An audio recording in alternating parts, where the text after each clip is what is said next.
नारायणाय परिपूर्णगुणार्णवाय विश्वोदयस्थितिलयोन्नियतिप्रदाय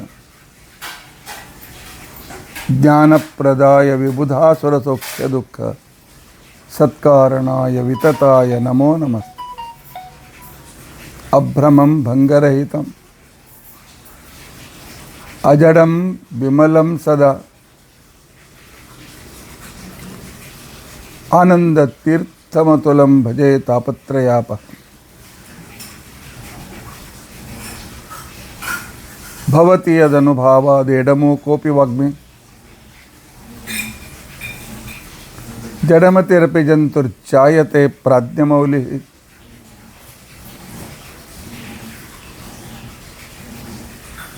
सकल वचन चेतो देवता भारती सा मम वचसि निधत्तां सन्निधिं मानसे च। अस्मद्गुरु समारंभां टीकाकृत्पाद मध्यगां श्रीमदाचार्य पर्यन्तां वन्दे गुरु परंपरा।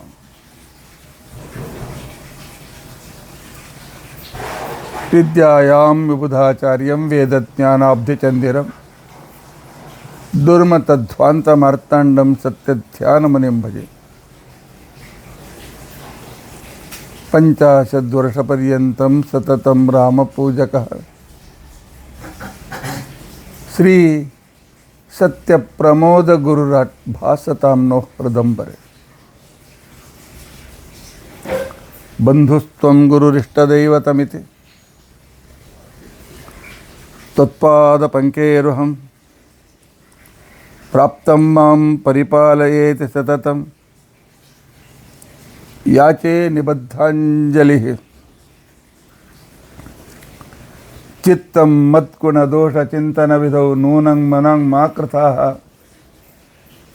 श्री सत्यात्मगुरो त्वदङ्घ्रियुगलं हित्वा न मे सद्गतिः।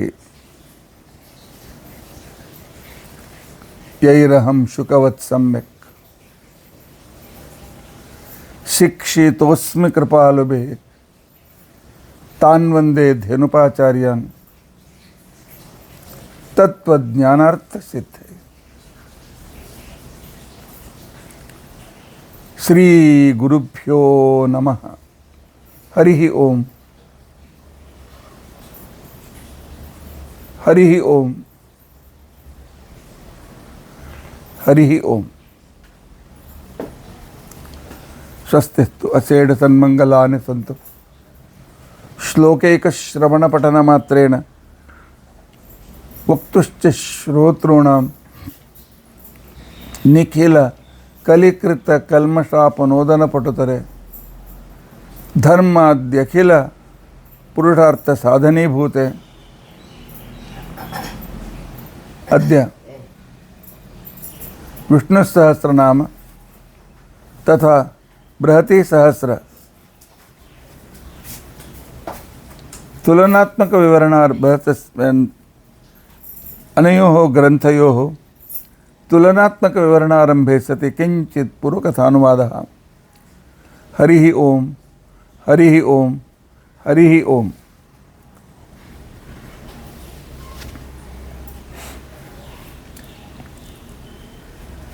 हरे राम राम राम हरे हरे। हरे कृष्णा कृष्ण कृष्ण हरे हरे।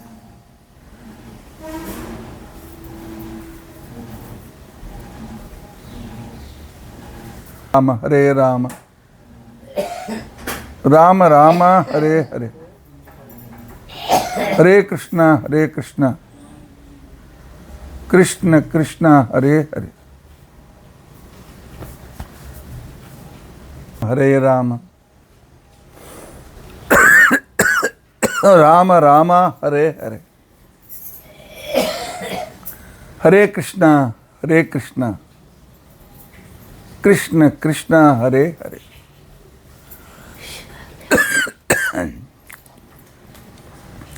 ಹರೇ ರಾಮ ಹರೇ ರಾಮ ರಾಮ ರಾಮ ಹರೇ ಹರೇ. ಹರೇ ಕೃಷ್ಣ ಹರೇ ಕೃಷ್ಣ ಕೃಷ್ಣ ಕೃಷ್ಣ ಹರೇ ಹರೇ. ಹರೇ ರಾಮ ರಾಮ ರಾಮ ಹರೇ ಹರೇ. ಹರೇ ಕೃಷ್ಣ ಕೃಷ್ಣ ಕೃಷ್ಣ ಹರೇ ಹರೇ. ಶ್ರೀ ಗುರುಭ್ಯೋ ನಮಃ. ಹರಿ ಓಂ ಹರಿ ಓಂ ಹರಿ ಓಂ.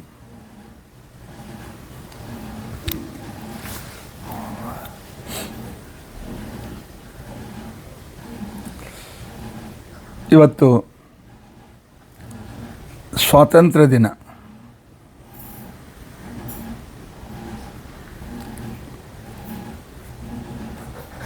ಅದಕ್ಕಿಂತ ಮೊದಲೊಂದು ಕ್ಲಾರಿಫಿಕೇಷನ್. ಆಚಾರ್ಯ 8:30 ಬರುವ ನಿಮ್ಮ ಪ್ರವಚನ 10 ಗಂಟೆಗೆ ಬರ್ತಾ 10:10:30 ಬರ್ತಾ ಇದೆಯಲ್ಲ, ಹೌದು.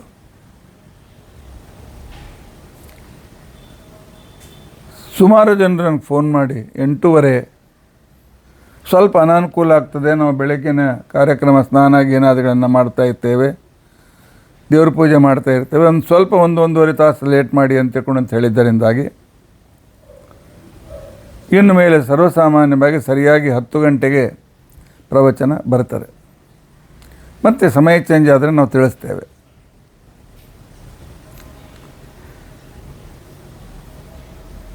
ಎರಡನೇದ್ದು ಸ್ವಾತಂತ್ರ್ಯ ದಿನ. ನಾನು ಎಂದು ನಮ್ಮ ಆಚಾರ್ಯ ಹತ್ತಿರ ಪಾಠ ಓದಲಿಕ್ಕೆ ಚಾಲು ಮಾಡಿದೆ, ಭಗವಂತನೊಬ್ಬನೇ ಸ್ವತಂತ್ರ, ಉಳಿದವರೆಲ್ಲರೂ ಅಸ್ವತಂತ್ರರು ಅಂತ ಕೇಳಿದಾಗ ತತ್ಸಂಖ್ಯಾನ ಪಾಠ ಹೇಳ್ತಾ ಇದ್ರು.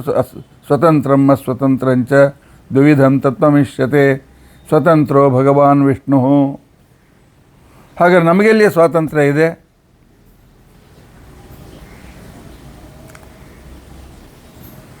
ಬ್ರಿಟಿಷರು ನೋಡಿಸಿದ ಕ್ಷಣಕ್ಕೆ ನಾವೇನು ಬೇಕಾ ಬಿಂದಾಸ್ ಮಾಡಲಿಕ್ಕಾಗ್ತದೆ? ಯಾರು ಬೇಕಾದವ್ರು ಯಾರನ್ನ ಬೇಕಾದ್ರೆ ನೋಡಿ, ಯಾರು ಬೇಕಾದ್ರೆ ತಲೆ ಮಾಡು ಏನು ಮಾಡೋ ಅಂತ ತಿಳ್ಕೊಂಡು ಅಲ್ಲ.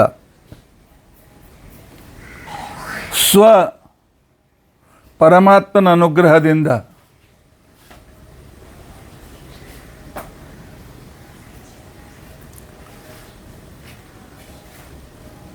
ಅವನು ಮಾಡಿದ ತಂತ್ರ ನಿಯಮಗಳು,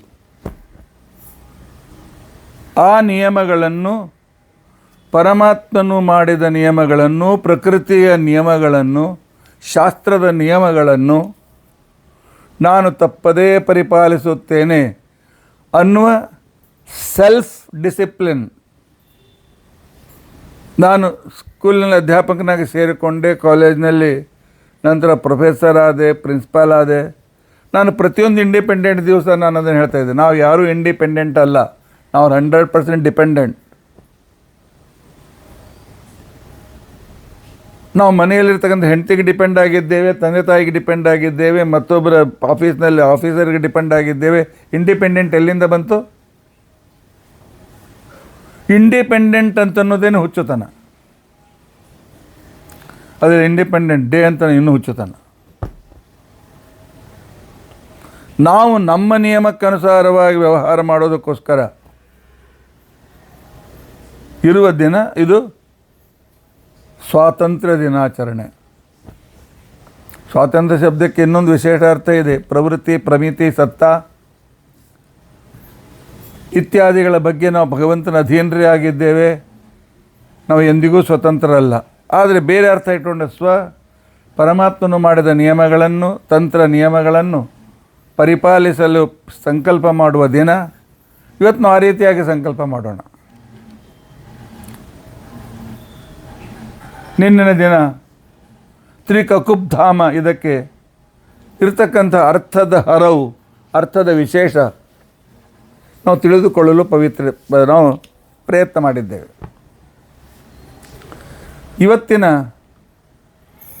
ಹೆಸರು ಪವಿತ್ರ.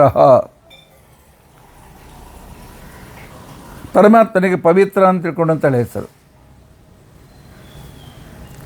ಯಾಕೆ ಪರಮಾತ್ಮನಿಗೆ ಪವಿತ್ರ ಅಂತ ಕರಿಬೇಕು?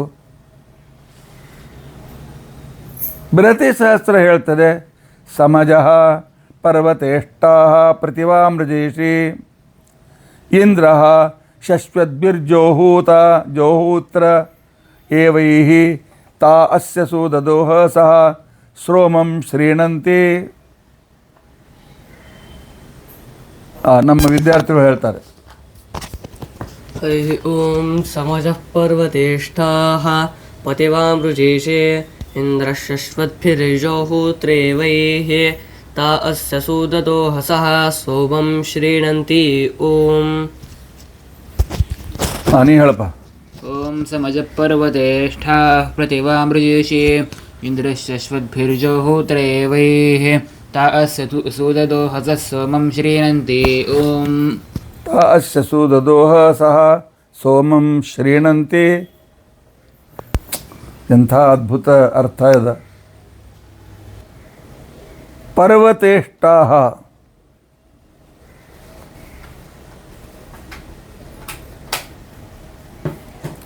ನಮ್ಮ ಶರೀರದ ಪರ್ವಗಳಲ್ಲಿ ಪಾಪ ತುಂಬಿದೆ.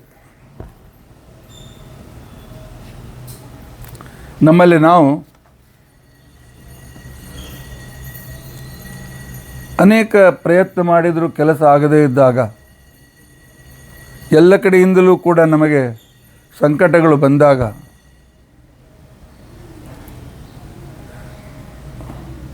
ಶಾಸ್ತ್ರ ಹೇಳ್ತದೆ, ವಿನಾಯಕ ಶಾಂತಿ ಅಂತನ್ನುವ ಶಾಂತಿಯನ್ನು ಮಾಡಿಸಿ ಅಂತ ಕೊಡುತ್ತೆ.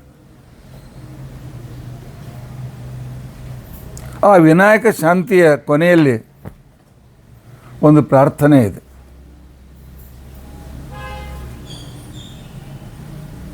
ಇವನ ತಲೆಯಲ್ಲಿದ್ದ ಪಾಪಗಳನ್ನು ದೂರ ಮಾಡಿ, ಇವನ ಕಣ್ಣುಗಳಲ್ಲಿದ್ದ ಪಾಪಗಳನ್ನು ದೂರವಾಗಲಿ, ಇವನ ಕಿವಿಯಲ್ಲಿದ್ದ ಪಾಪಗಳು ದೂರವಾಗಲಿ, ಇವನ ಮುಖದಲ್ಲಿದ್ದ ಪಾಪಗಳು ದೂರವಾಗಲಿ, ಇವನ ಎದೆಯಲ್ಲಿದ್ದ ಪಾಪಗಳು ದೂರವಾಗಲಿ, ಇವನ ಕೈಗಳಲ್ಲಿದ್ದ ಪಾಪಗಳು ದೂರವಾಗಲಿ, ಇವನ ಕಾಲುಗಳಲ್ಲಿದ್ದ ಪಾಪಗಳು ದೂರವಾಗಲಿ, ಇವನ ವಿಶಿಷ್ಟಾಂಗಗಳಲ್ಲಿರ್ತಕ್ಕಂಥ ಪಾಪಗಳು ದೂರವಾಗಲಿ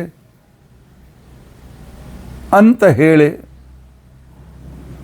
ರಾಹುವಿನ ಅಂತರ್ಗತ ನರಸಿಂಹದೇವರಿಗೆ, ಕೇತುವಿನ ಅಂತರ್ಗತ ವಾಯುದೇವರಿಗೆ, ಆನಂತರ ಕಷ್ಟಗಳನ್ನು ದೂರ ಮಾಡುವ ದುರ್ಗಾದೇವಿಗೆ, ಆನಂತರ ಎಲ್ಲ ವಿಘ್ನಗಳನ್ನು ದೂರ ಮಾಡಿ ನಮಗೆ ಸ್ಥಿರತೆಯನ್ನು ತಂದುಕೊಡುವ 21 ರೂಪದ ಗಣಪತಿ ಅಂತರ್ಗತ ವಿಶ್ವಂಭರನಿಗೆ ಮಾಡುವ ಪೂಜೆ, ಹೋಮ ಮತ್ತು ಪ್ರಾರ್ಥನೆಗೆ ವಿನಾಯಕ ಶಾಂತಿ ಅಂತ ಕರೀತಾರೆ.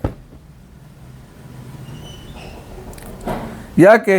ಅಲ್ಲಿ ಇರ್ತಕ್ಕಂಥ ಒಂದು ಕಾನ್ಸೆಪ್ಟ್ ಏನು ಅಂತಂದರೆ, ನಮಗೆ ಬರುವ ಕಷ್ಟಗಳು ನಾವು ಮಾಡಿದ ಪಾಪಗಳಿಂದ. ಎಲ್ಲಿಗೆ ಹೋಗಬಾರದು ಅಂಥ ಸ್ಥಳಕ್ಕೆ ಹೋಗ್ತೇವೆ.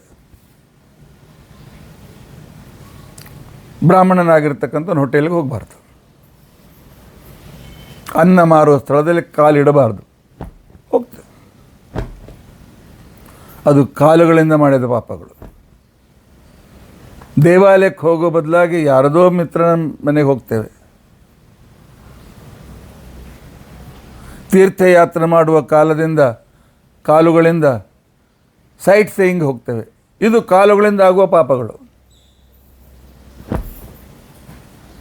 ಇದನ್ನು ಕಳೆದುಕೊಳ್ಬೇಕು. ಯಾಕೆಂದರೆ ಮುಂದಿನ ಜನ್ಮದಲ್ಲಿ ಕಾಲು ಗಟ್ಟಿಯಾಗಿ ಉಳಿಬೇಕು ಅಂತೇಳಿ.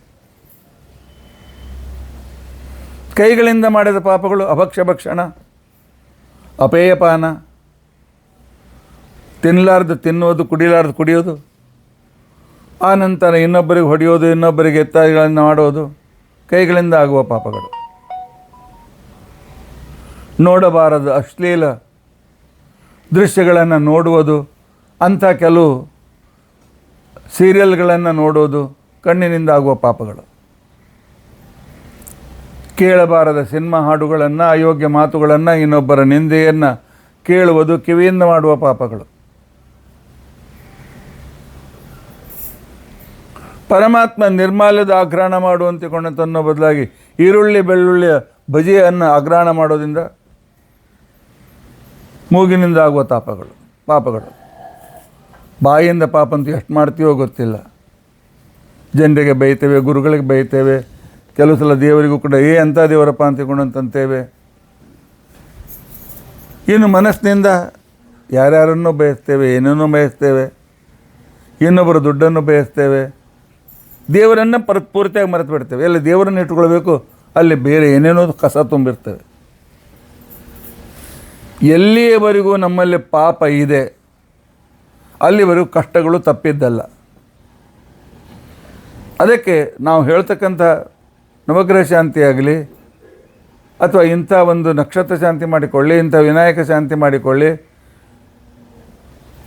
ಅಥವಾ ನಾರಾಯಣ ಬಲಿ ಮಾಡಿ, ನಿಮಗೆ ಆದ ಪಾಪಗಳು ಅಂತೇನಿದೆ, ಪಾಪಗಳಿಂದ ನಿಮ್ಮಲ್ಲಿರ್ತಕ್ಕಂಥ ಏನು ದುಷ್ಟಶಕ್ತಿ ನಿಮ್ಮ ಶರೀರದಲ್ಲಿ ತುಂಬಿಕೊಂಡಿದೆ ಅದನ್ನು ಹೊರಗೆ ಹಾಕಿ ಭಗವಂತನ ಸನ್ನಿಧಾನ ನಮ್ಮಲ್ಲಿ ಬರುವಂತೆ ಮಾಡುವುದೇ ಎಲ್ಲ ಪೂಜೆಗಳ, ಎಲ್ಲ ಹೋಮಗಳ, ಎಲ್ಲ ಶಾಂತಿಗಳ ಉದ್ದೇಶ. ಇದೇ ಮುಖ್ಯವಾದ ಉದ್ದೇಶ. ಏನು ಉಳಿದ ಉಪ ಉದ್ದೇಶಗಳಿವೆ, ಆ ಮಾತು ಬೇರೆ. ಈ ಮಾತನ್ನು ಈ ಮಂತ್ರ ನಮಗೆ ಹೇಳ್ತದೆ. ಪರ್ವತೇಷ್ಟಾಹ ಪರ್ವವತ್ಸು ಜೀವೇಶು. ಜೀವರಲ್ಲಿ ಅನೇಕ ಅವಯವಗಳಿವೆ. ಆ ಅವಯವಗಳಿಂದ ಮಾಡಿದ ಏನು ಸ್ಥಾಹ ಪರ್ವತ, ಪರ್ವತ ಅಂದರೆ ಪರ್ವಗಳಲ್ಲಿ, ಪರ್ವಗಳಿಂದ ಯುಕ್ತದ ಜೀವರಲ್ಲಿ ಇರತಕ್ಕಂತಹ ಪಾಪ ಸಮೂಹಗಳನ್ನು, ಪಾಪ ಸಂಘಾತಗಳನ್ನು ಭಗವಂತ ನೀನೇನು ಮಾಡಿದೆ? ಸಮಜಃ,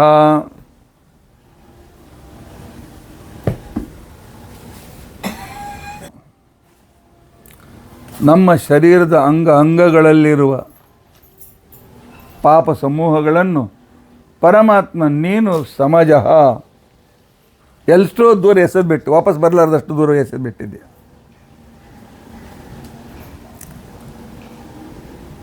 ನಮ್ಮ ಪಾಪಗಳನ್ನೇ ದೂರ ಮಾಡ್ತೀಯ ಅಂತಂದಮೇಲೆ ನಿನಗೆ ಪಾಪ ಸರ್ವಥಾ ಇಲ್ಲ ಪರಮಾತ್ಮ. ಯಾಕೆ ಅಂತ ತಿಳ್ಕೊಂಡಂತಂದರೆ ದೋಷ ದುಃಖ ಅಸ್ಪೃಷ್ಟ ಚೇತನ ನೀನು ಮತ್ತು ಮಹಾಲಕ್ಷ್ಮೀ ದೇವಿ. ಎಲ್ಲರೂ ಕೂಡ ಸ್ಪಷ್ಟ ದುಃಖರು, ಸ್ಪಷ್ಟ ದೋಷವುಳ್ಳವರು. ಬ್ರಹ್ಮಾದಿ ದೇವತೆಗಳು ಕೂಡ ಋಜುಗಣ ಪದವಿಗೆ ಬರೋಕ್ಕಿಂತ ಮೊದಲು ದುಃಖ ಸ್ಪಷ್ಟರೇ ಅವರು. ಅವರಲ್ಲಿರ್ತಕ್ಕಂಥ ದುಃಖ ಸ್ಪರ್ಶ ದಗ್ಧ ಪಟವತ ಅದು ನಿಷ್ಕ್ರಿಯವಾಗಿರುತ್ತೆ, ಆ ಮಾತು ಬೇರೆ. ಪರಮಾತ್ಮ ದೋಷಾಸ್ಪಷ್ಟ ಚೇತನನಾಗಿರ್ತಕ್ಕಂಥ ನೀನು ಹೇಗಿದ್ದಿ? ಪ್ರತಿವಾಂ, ನಿನ್ನ ಎದುರಿಗೆ ಯಾವ ದುಷ್ಟ ಶಕ್ತಿ ಬರುತ್ತದೆ, ಪ್ರತಿವಾಂ ಅಂದರೆ ಪ್ರತಿಭಟರಾಗಿರುತ್ತೆ, ನಿನ್ನ ಎದುರಿಗೆ ಇರ್ತಕ್ಕಂಥವರು.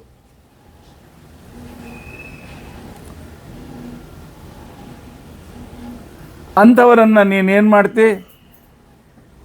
ರುಜೀಷಿ,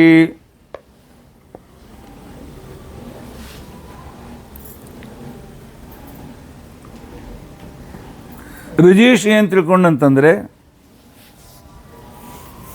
ಒಂದು ತರಹದ ಈ ಹುಕ್ಕಿರ್ತದಲ್ಲ, ಮುಂದೆ ಹುಕ್ಕಿರ್ತಕ್ಕಂತಹ, ಹಿಂದೆ ಗಟ್ಟಿಯಾಗಿರ್ತಕ್ಕಂಥ ಹಿಡಿಕೆ ಇರುವ ಒಂದು ಯಜ್ಞ ಸಾಧನ. ಆ ಯಜ್ಞ ಸಾಧನಕ್ಕೆ ರುಜೀಷಿ ಅಂತ ಕರೀತಾರೆ.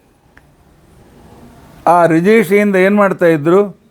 ಸೋಮಲತಾ ಬಂದಾಕ್ಷಣಕ್ಕೇನೆ ಆ ಸೋಮಲತಾ ಅದಕ್ಕೆ ಹಾಕಿ ಹೀಗೆ ಎತ್ತಿದರೆ ಸಾಕು, ಸೋಮರಸ ಮೇಲೆ ಬರ್ತಿತ್ತು. ಅದಕ್ಕೋಸ್ಕರ ರುಜೀಷಿ ಅಂತಕ್ಕೆ ಇನ್ನೊಂದು ಅರ್ಥ ಏನು?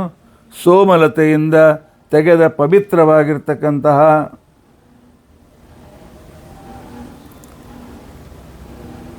ಆ ಔಷಧಿ ವಿಶೇಷ. ಅದಕ್ಕೆ ಕಲ್ಕಾಂತಿಕುಣ ಅಂತೇಳಿ ಕರೀತಾರೆ.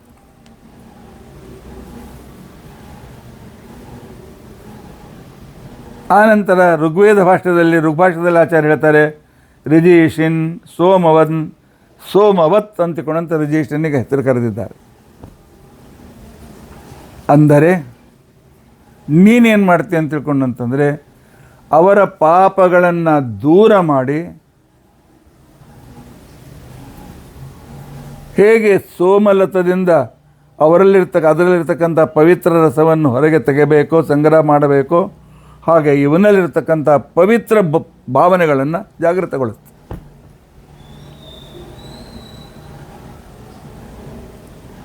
ನಮ್ಮ ಅಂಗಗಳಲ್ಲಿರ್ತಕ್ಕಂಥ ಸಕಲ ಪಾಪಗಳನ್ನು ದೂರೀಕರಿಸಿ ಆ ನಂತರ ಎದುರಿಗೆ ಇರುವ ನಮ್ಮ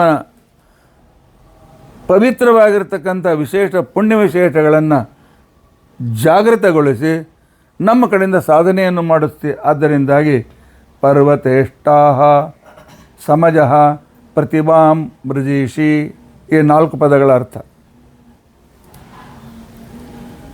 ಹೀಗಾಗಿ ನೀನು ನಮ್ಮ ಸ್ವಾಮಿ ಪರಮಾತ್ಮ, ಪರಮ ಉಪಕಾರ ಮಾಡುವ ಸ್ವಾಮಿ. ನೋಡಿ, ದೇವರು ಎಷ್ಟು ಉಪಕಾರ ಇದ್ದಾನೆ. ನಾವು ಮಾಡಿದ ಎಲ್ಲೋ ಪಾಪ ಮಾಡುತ್ತೇವೆ, ಕೊನೆಗೆ ಒಂದು ಶರಣು ಹೋದರೆ ಎಲ್ಲ ಪಾಪಗಳನ್ನು ಕಿತ್ತಿ ಹಾಕಿ ನಮ್ಮಲ್ಲಿರ್ತಕ್ಕಂಥ ಏನು ಯೋಗ್ಯತಾನುಸಾರವಾಗಿರ್ತಕ್ಕಂಥ ಅನಾದಿ ಯೋಗ್ಯ ಕರ್ಮಗಳ ಪುಣ್ಯಗಳನ್ನು ಅವನ್ನು ಪುನಃ ಜಾಗೃತಗೊಳಿಸಿ ಅದರಿಂದ ಸನ್ಮಾರ್ಗಕ್ಕೆ ನಮ್ಮನ್ನು ಹಚ್ತಾನೆ. ಆದ್ದರಿಂದಾಗಿ ಪರಮಾತ್ಮ ನಮ್ಮ ಮೇಲೆ ಪರಮ ಉಪಕಾರ ಮಾಡ್ತಾನೆ. ಪರಮ ಉಪಕಾರ ಮಾಡೋದಷ್ಟೇ ಅಲ್ಲ, ಶಶ್ವದ್ಭಿ ಜೋಹೂತ್ರ ಇಂದ್ರ ಏವೈ, ಶಾಶ್ವತವಾಗಿರ್ತಕ್ಕಂಥವುಗಳು ಸಾಹಿತ್ಯ ವೇದ ಮಂತ್ರ. ಯಾವಾಗ ನಾವು ವೇದ ಮಂತ್ರದಿಂದ ಪರಮಾತ್ಮನನ್ನು ಕರೀತೇವೆ,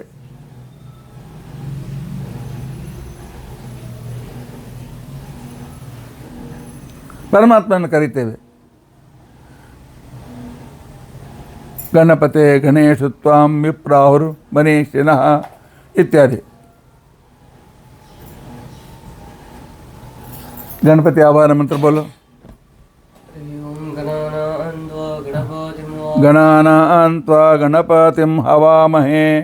ಪರಮಾತ್ಮ, ವಿಶ್ವನಾಮಕ ಪರಮಾತ್ಮ, ನಿಮ್ಮನ್ನು ನಾವು ಕರಿತಾ ಇದ್ದೇವೆ, ನಮ್ಮನಿಗೆ ಬಾ. ಈ ವೇದ ಮಂತ್ರದಿಂದ ನಾವು ಯಾವಾಗ ಕರೀತೇವೆ ಆವಾಗ ಜೋಹೂತ್ರ, ಈ ಮಂತ್ರದಿಂದ ಬಂದು ನಮ್ಮ ಮನೆಯಲ್ಲಿ ಪಾರಪ್ಪ, ನಮ್ಮ ಮನೆಯಲ್ಲಿ ನಮಗೆ ಬಂದು ಕೊಡು, ನಮ್ಮನ್ನು ಅನುಗ್ರಹ ಮಾಡು ಪರಮಾತ್ಮ ಅಂತ ಕೇಳಿದಾಗ ಬರ್ತಾನಂತ ಪರಮಾತ್ಮ. ಕರುಣಾ ಸಮುದ್ರ ಬರ್ತಾನೆ. ಬಂದು ಏನು ಮಾಡ್ತಾನೆ?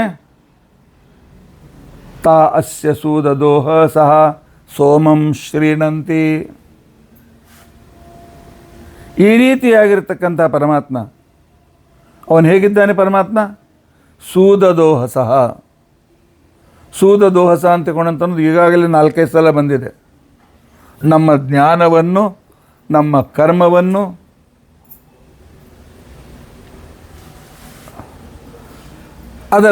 ಅದರಿಂದ ಮಾಡುವ ಪುಣ್ಯ ಕರ್ಮದ ಫಲವನ್ನು ಕೊಡ್ತಕ್ಕಂಥವನು.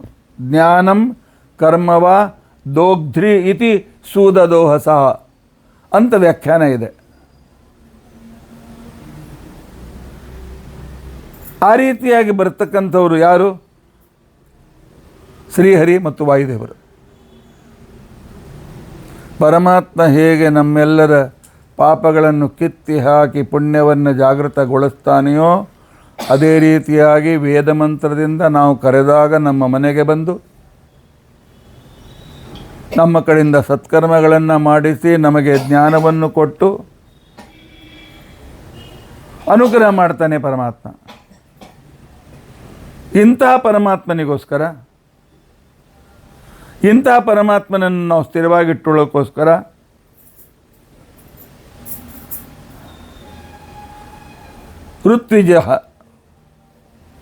ಋತ್ವಿಜರು ಅಂತಂದರೆ ಯಜ್ಞೆಯಲ್ಲಿ ಮಾಡ್ತಕ್ಕಂಥ ಅನೇಕ ಹೋತ, ಆನಂದ ಪ್ರಸ್ತೋತ, ಆನಂತರ ಬ್ರಹ್ಮ ಇತ್ಯಾದಿ ಏನೇನು ಭಾಗಗಳಿದೆ ಇವರೆಲ್ಲರಿಗೂ ಏನಂತ ಕರೀತಾರೆ? ಋತ್ವಿಜರು ಅಂತ ಕರೀತಾರೆ. ಇಂಥ ಋತ್ವಿಜರಿಗೆ ನೀನೇನು ಮಾಡ್ತಿ?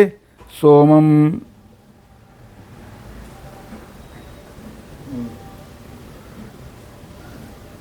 ಸೋಮ ಅವರಲ್ಲಿ ಸ್ಥಿರವಾಗಿರುವಂತೆ ಮಾಡ್ತೀವಿ. ಸೋಮಂ ಶ್ರೀಣಂತಿ ಋತ್ವಿಜ.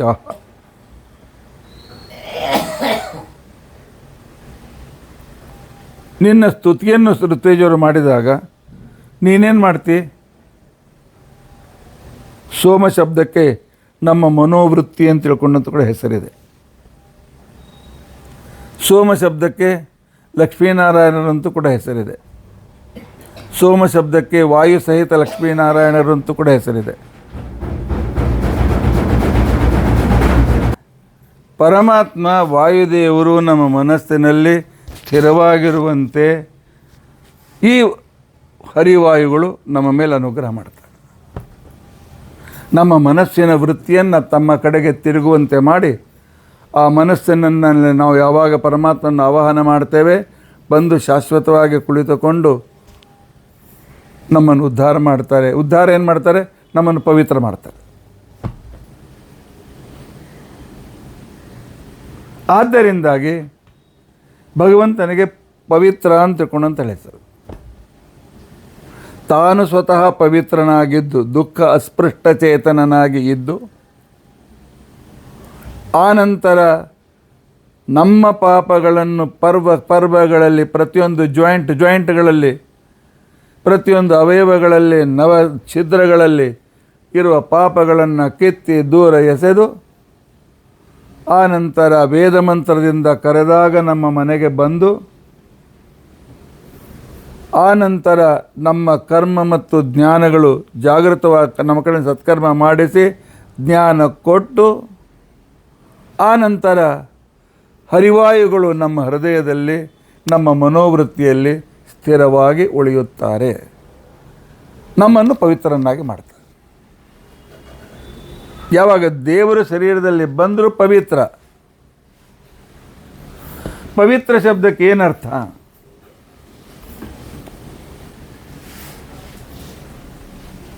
ದೇವರ ಸನ್ನಿಧಾನ ಉಳ್ಳವನು ಅಂತ ಅರ್ಥ.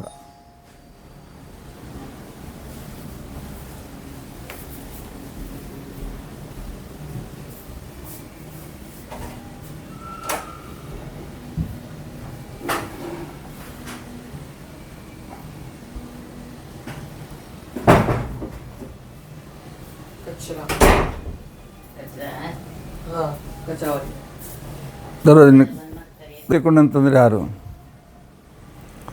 ಯಾರ ಮನಸ್ಸಿನಲ್ಲಿ ಭಗವಂತ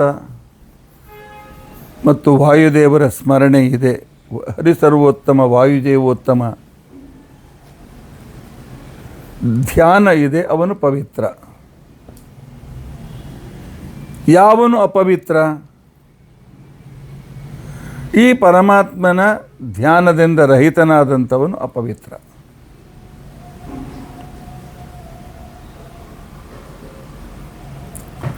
ಪರಮಾತ್ಮನ ಧ್ಯಾನ ಇದ್ದವರು ಯಾವಾಗಲೂ ಪವಿತ್ರರು.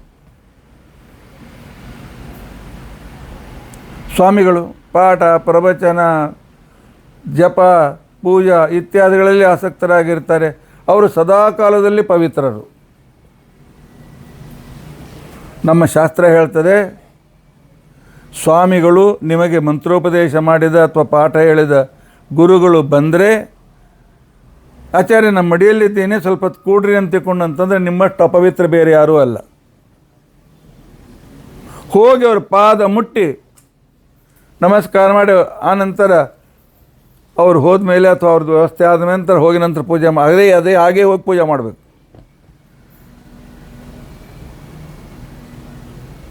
ಇದು ಶಾಸ್ತ್ರ ಹೇಳ್ತದೆ. ನಾನು ನನ್ನ ಶಿಷ್ಯರ ಜೊತೆಗೆ, ಅಂದರೆ ಸ್ವಲ್ಪ ಗೃಹಸ್ಥ ಶಿಷ್ಯರು, ಅವ್ರ ಜೊತೆಗೆ ನಮ್ಮ ಸ್ವಾಮಿಗಳು ದಿಲ್ಲಿಯಲ್ಲಿ ಆಶ್ರಮಕ್ಕೆ ಚಾತುರ್ಮಾಸಕ್ಕೆ ಕುಳಿತುಕೊಂಡಾಗ ನಾನು ಅಲ್ಲಿ ಹೋಗಿದ್ದೆ ಭೇಟಿಯಾಗಲಿಕ್ಕೆ. ಸ್ನಾನ ಮಾಡಿ ನನ್ನ ಪೆಟ್ಟಿಗೆ ತೆಗೆದು ಪೂಜೆ ಮಾಡ್ತಾಯಿದ್ದೆ. ಸ್ವಾಮಿಗಳು ಹೊರಗಿಂದ ಎಲ್ಲ ಹೋಗಿದ್ದು, ಪಾದ ಪೂಜೆಗೆ ಬಂದರು. ಬಂದಾಕ್ಷಣ ಎದ್ದು ಅವ್ರ ಪಾದ ಮುಟ್ಟಿ ಪೂಜೆ ಮಾಡಿದೆ. ಆ ನಂತರ ಹಾಗೆ ಬಂದು ಪೂಜೆ ಕೂತ್ಕೊಂಡೆ. ಆಗ ನನ್ನ ಜೊತೆಗೆ ಬಂದ ಗೃಹಸ್ಥ ಶಿಷ್ಯ, ಆಚಾರ್ಯ ಮೇಲಿಗೆ ಆಗ್ಯದ, ಆಚಾರ್ಯ ಮೇಲಿಗೆ ಆಗ್ಯದ, ಸ್ವಾಮಿಗಳು ಹೊರಗಿಂದ ಬಂದಾರ. ನಾನು ಹೇಳಿದೆ, ಸ್ವಾಮಿಗಳ ಸ್ಪರ್ಶ ಮಾಡಿದ ಮೇಲೆ ಮೈಲಿಗೆ ಅಂದವನೇ ಮೈಲಿಗೆ.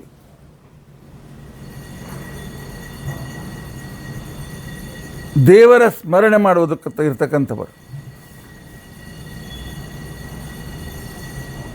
ಹಾಗಾದರೆ ಮೈಲಿಗೆ ಯಾವಾಗ? ದೇವರ ಧ್ಯಾನ ಇಲ್ಲದೇ ಇದ್ದಾಗ. ದೇವರ ಧ್ಯಾನ ಇಲ್ಲದೇ ಇರತಕ್ಕಂಥ ಸಮಯ ಯಾವುದು ಅಂತ ತಿಳ್ಕೊಂಡಂತಂದರೆ, ನಮ್ಮ ಶರೀರದಿಂದ ಯಾವಾಗ ಹೊಲಸು ಹೊರಗೆ ಹೋಗ್ತಾ ಇರ್ತದೆ ಅದು ಮೈಲಿಗೆ. ಕಣ್ಣೀರು ಮೈಲಿಗೆ, ಆನಂದಾಶ್ರು ಬಂದರೆ ಪವಿತ್ರ. ದುಃಖದಿಂದ ಕಣ್ಣೀರನ್ನು ಬಿಡ್ತಾ ಇದ್ದರೆ ಅದು ಮೈಲಿಗೆ. ಆಗೋ ಕೈಕಾಲು ತೊಳ್ಕೊಂಡು ಬರಬೇಕು. ಆನಂತರ ಕಮ್ಮಿ ಉಗುಳಿ ಬಂದರೆ ಕೈಕಾಲು ತೊಳ್ಕೊಳ್ಬೇಕು, ಮೈಲಿಗೆ. ಮೂಗಿನಿಂದ ರನ್ನಿಂಗ್ ನೋಸ್ ಅಂತಾರಲ್ಲ, ಅವಾಗ ದೇವ್ರ ಪೂಜೆ ಮಾಡ್ಲಿಕ್ಕೆ ಹೋಗಬೇಡಿ. ಎಲ್ಲ ಸರಿಯಾದ್ಮೇಲೆ ನಂತರ ದೇವ್ರ ಪೂಜೆ ಮಾಡಿ. ಅಲ್ಲಿ ತನಕ ಮೈಲಿಗೆ ನಿಮಗೆ. ಹೆಣ್ಣು ಮಕ್ಕಳಿಗೆ 4 ದಿವಸ ಯಾಕೆ? ಶರೀರದಿಂದ ಸ್ರಾವ ಹೋಗ್ತಿರ್ತದೆ, ಆಗೊಮ್ಮೆ ಈಗೊಮ್ಮೆ ಅಲ್ಲಿವರೆಗೂ ಅವ್ರ ಮೈಲಿಗೆ. ಅದಕ್ಕೋಸ್ಕರ ನಮ್ಮಲ್ಲಿ ಬದಿಯಲ್ಲಿ ಕೊಡಿಸ್ತಾರೆ, ನಾವೇನು ಅಪವಿತ್ರೇನು, ನಾವು ಬ್ರಾಹ್ಮಣರಲ್ಲೇನು? ಎಲ್ಲಿವರೆಗೂ ಶರೀರದಿಂದ ಹೊರಗೆ ಹೋಗ್ತಾ ಇದೆ. ಎರಡನೇದ್ದು, ಎಲ್ಲಿವರೆಗೂ ಶರೀರದಿಂದ ದುರ್ಗಂಧ ಬರ್ತಾ ಇದೆ ಅದು ಮೈಲಿಗೆ. ಆದ್ದರಿಂದ ನಾವು ಈರುಳ್ಳಿ ತಿಂದು ದುರ್ಗಂಧ ಬರ್ತಾ ಇದ್ದರೆ ದೇವ್ರ ಪೂಜೆ ಮಾಡಲಿಕ್ಕೆ ಹೋಗಬೇಡಿ. ತಿನ್ನೋದು ಪೂರ್ತಿ ಬಿಟ್ಬಿಡಿ. ಅದಕ್ಕೋಸ್ಕರ ನಾವು ಯಾರಿಗೆ ಮಾಂಸಾಹಾರ ಹೇಳಿದೆ ಅಂಥವರನ್ನು ದೂರ ಇಡ್ತೇವೆ. ಯಾಕೆ? ನಾವು ದೇವರ ಧ್ಯಾನ ಪಾಠ ಪ್ರವಚನದಲ್ಲಿರೋದರಿಂದಾಗಿ ಅವರ ಸನ್ನಿಧಾನ ನಮಗೆ ಅಪವಿತ್ರವನ್ನು ತಂದುಕೊಡ್ತದೆ. ಶರೀರದಿಂದ ಯಾವುದೇ ರೀತಿಯ ಸ್ರಾವ ಇರಲಿ, ರಕ್ತ ಶರೀರದಿಂದ ಬಂದರೆ, ರಕ್ತ ಮುಟ್ಟಿದರೆ ಮೈಲಿಗೆ. ಹಿಂದಿನ ಕಾಲದಲ್ಲಿ ರಕ್ತ ಮುಟ್ಟಿದರೆ ಹೋಗಿ ಸ್ನಾನ ಮಾಡ್ತಾಯಿದ್ರು. ಈ ರೀತಿಯಾಗಿರ್ತಕ್ಕಂಥ ಪಾವಿತ್ರ್ಯ ನಮ್ಮ ಸ್ವಾಮಿಗಳು ಕಾಯ್ದುಕೊಳ್ತಾರೆ. ಆದ್ದರಿಂದ ಆ ಪವಿತ್ರನಾದವನನ್ನು ಪವಿತ್ರ ಸ್ಥಿತಿಯಲ್ಲಿ ಮಾತ್ರ ನಾವು ಪೂಜೆ ಮಾಡಬೇಕು.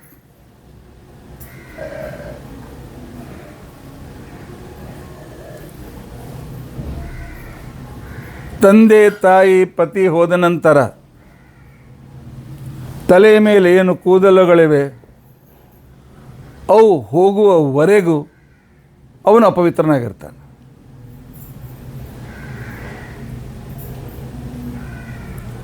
ಪುರುಷ ತಂದೆ ತಾಯಿ ಹೋದ ವ್ಯಕ್ತಿ, ಯಾವ ವ್ಯಕ್ತಿ ಕೂದಲು ತೆಗೆಸೋದಿಲ್ಲ ಆ ವ್ಯಕ್ತಿ ಯಾವಾಗಲೂ ಅಪವಿತ್ರ. ಯಾಕೆ? ಉಗುರು ಕೂದಲುಗಳು ಇವು ಅಪವಿತ್ರ ವಸ್ತುಗಳು.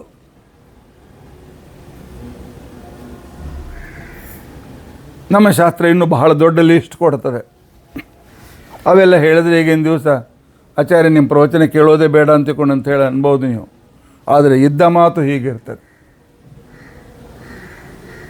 ಅಂತಹ ಪವಿತ್ರ ಅವಸ್ಥೆಯಲ್ಲಿ ನಾವು ಭಗವಂತನನ್ನು, ಆ ಪವಿತ್ರನಾದ ಭಗವಂತನನ್ನು ಹೃದಯ ಮಂದಿರದಲ್ಲಿ ತಂದುಕೊಳ್ಳೋದು ಹೇಗೆ? ಅದಕ್ಕೆ ನಾವು ಪವಿತ್ರರಾಗಬೇಕು. ಅದನ್ನೇ ಇಲ್ಲಿ ಪರಮಾತ್ಮ ಹೇಳ್ತಾನೆ, ಪರ್ವತೇಷ್ಟಾಹ ಸಮಜಃ ಪ್ರತಿಭಾಂ ಋಜೀಷಿ ಶಶ್ವದ್ಭಿರ್ಜೋಹೂತ್ರ ಇಂದ್ರ ಏವೈಃ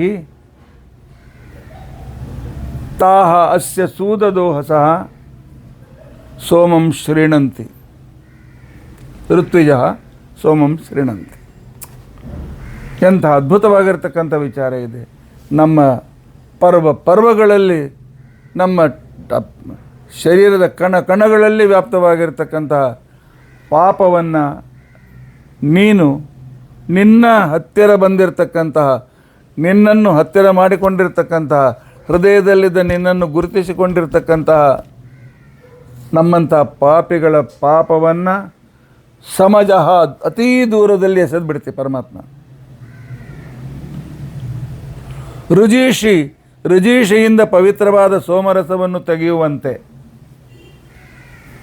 ನಮ್ಮಲ್ಲಿರ್ತಕ್ಕಂಥ ಸದ್ಗುಣಗಳನ್ನು, ನಮ್ಮಲ್ಲಿದ್ದ ಪುಣ್ಯವನ್ನು ಜಾಗೃತಗೊಳಿಸ್ತಿ ಪರಮಾತ್ಮ. ಆನಂತರ ಶಶ್ವದ್ಭಿ ನಿತ್ಯವಾದ ವೇದಗಳಿಂದ ಜೋಹೂತ್ರ, ನೀನನ್ನು ಕರೆದಾಗ ಅಲ್ಲಿ ಬಂದು ನೀನು ಆಹೂತಃ ತಿಷ್ಠತಿ ಜೋಹೂತ್ರ. ಇಂಥ ಸೂದದೋಹಸಃ ಹರಿವಾಯುಗಳು ನಮ್ಮ ನೆನೆದಾಗ ನಮ್ಮ ಹತ್ತಿರ ಬಂದು ನಮ್ಮ ಮನೋವೃತ್ತಿಗಳನ್ನು ತಮ್ಮಲ್ಲಿ ಸ್ಥಿರಗೊಳಿಸುತ್ತಾರೆ. ಸೋಮಂ ಶ್ರೀಣಂತಿ, ಅಥವಾ ತಮ್ಮ ಸ್ಮೃತಿಯನ್ನು ಯಾವಾಗಲೂ ನಮ್ಮ ಮನಸ್ಸಿನಲ್ಲಿಡ್ತಾರೆ. ಹರಿಸರ್ವೋತ್ತಮ, ವಾಯುಜೀವೋತ್ತಮ ಅಂತ ತಿಳ್ಕೊಂಡಿರ್ತಕ್ಕಂತಹ ಭಾವನೆಯನ್ನು ಅಭಿವ್ಯಕ್ತಗೊಳಿಸ್ತಾರೆ. ಸೋಮಂ ಶ್ರೀಣಂತಿ. ಎಂಥ ಅದ್ಭುತವಾದ ವಿಚಾರ ಇದೆ. ಇಂಥ ಪವಿತ್ರನಾದ ಪರಮಾತ್ಮ ನಮ್ಮನ್ನು ಪವಿತ್ರಗೊಳಿಸ್ತಾನೆ. ಸ್ವತಃ ಪವಿತ್ರನಾಗಿದ್ದು ನಮ್ಮನ್ನು ಪವಿತ್ರಗೊಳಿಸೋದ್ರಿಂದಾಗಿ ಭಗವಂತನಿಗೆ ಪವಿತ್ರ ಅಂತ ತಿಳ್ಕೊಂಡಂತ ಹೆಸರು. ಇನ್ನು ಶ್ಲೋಕದ ವಿವರಣೆಯೇ ಆಗಿಲ್ಲ. ಇನ್ನು ಪವಿತ್ರ ಶಬ್ದದ ವಿಸ್ತಾರ ಅರ್ಥ ಹೇಳಬೇಕು. ನಮ್ಮ ವ್ಯವಸ್ಥಾಪಕರು ಸೂಚನೆ ಮಾಡ್ತಾ ಇದ್ದಾರೆ. ಅರ್ಧ ಗಂಟೆ ಆಯಿತು, ಮುಂದೆ ತಾತ್ಪರ್ಯನ ಹೇಳಬೇಕು ಅಂತ ಹೇಳಿ. ಸರಿ, ಇವತ್ತಿಷ್ಟು ನೆನಪಿಟ್ಕೊಳ್ಳೋಣ.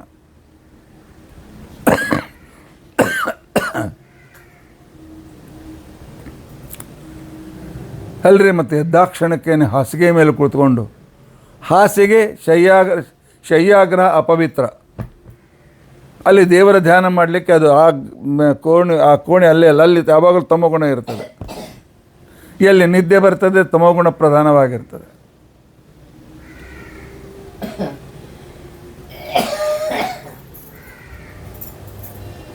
ಇಂಥ ಸಂದರ್ಭದಲ್ಲಿ ಮತ್ತೆ ಹಾಸಿಗೆ ಮೇಲೆ ಕೂತ್ಕೊಂಡು ಧ್ಯೇಯ ಸದಾ ಸವಿತ್ರ ಮಂಡಲ ಮಧ್ಯವರ್ತಿ. ಹೌದು, ಆಗೇನು ಮಾಡಬೇಕು ಅಂತಂದರೆ ಮಂತ್ರಸ್ನಾನ ಮಾಡಬೇಕು. ಆಕಾಶದಿಂದ ಹರಿಯುವ ಗಂಗಾದೇವಿ ನನ್ನ ಮೂರ್ಧನಿಯಲ್ಲಿ ಈ ತಲೆಯ ಬ್ರಹ್ಮರಂಧ್ರ ಇದೆ, ಬ್ರಹ್ಮರಂಧ್ರದಿಂದ ಆ ಗಂಗಾದೇವಿ ಕೆಳಗಿಳಿತಾ ಇದ್ದಾಳೆ. ನನ್ನ ಬ್ರೇನನ್ನೆಲ್ಲ ಪವಿತ್ರಗೊಳಿಸಿದ್ದಾಳೆ. ನನ್ನ ಕಣ್ಣು, ನನ್ನ ಮೂಗು, ನನ್ನ ಮುಖ, ನನ್ನ ಕುತ್ತಿಗೆ, ನನ್ನ ಹೃದಯ, ನನ್ನ ಪುಪ್ಪುಸ, ನನ್ನ ಶರೀರ, ನನ್ನ ಪಾದದವರೆಗೆ ಹರಿದು ನನ್ನನ್ನು ಪವಿತ್ರಗೊಳಿಸಿದ್ದಾಳೆ ಅಂತನೋ ಧ್ಯಾನ ಸ್ನಾನ ಮಂತ್ರ ಇದೆ. ಆ ಮಂತ್ರ ಕಲಿಬೇಕು.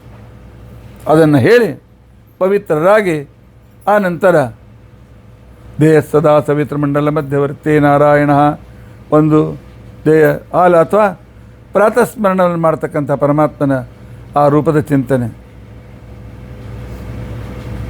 ಭಾಗವತಲ್ಲಿ ಹೇಳ್ತಕ್ಕಂಥ ಭಗವಂತನ ರೂಪದ ಚಿಂತನೆ ಇತ್ಯಾದಿಗಳನ್ನೆಲ್ಲ ಮಾಡಲಿಕ್ಕೆ ಬರ್ತದೆ. ಅಪವಿತ್ರ ಇದ್ದಾಗ ದೇವರ ಸ್ಮರಣೆ ಮಾಡಲಿಕ್ಕೆ ಆಗೋದಿಲ್ಲ.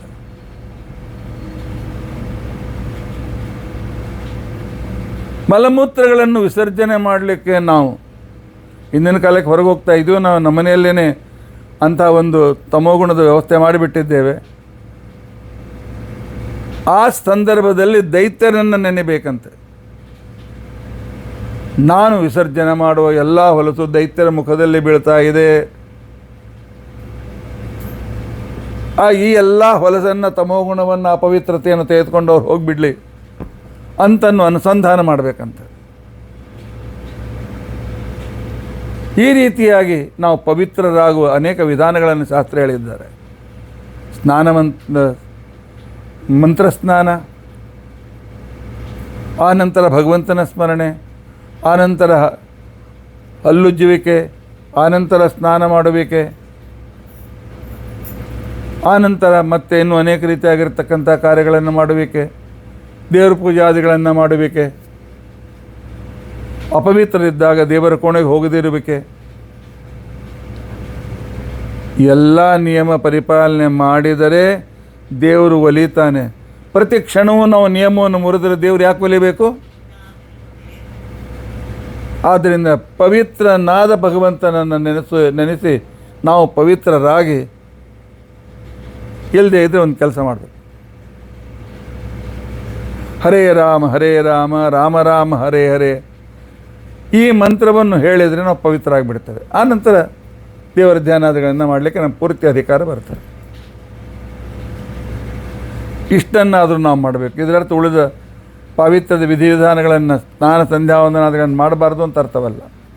ಅವುಗಳನ್ನು ತಪ್ಪದೇ ಮಾಡಲೇಬೇಕು.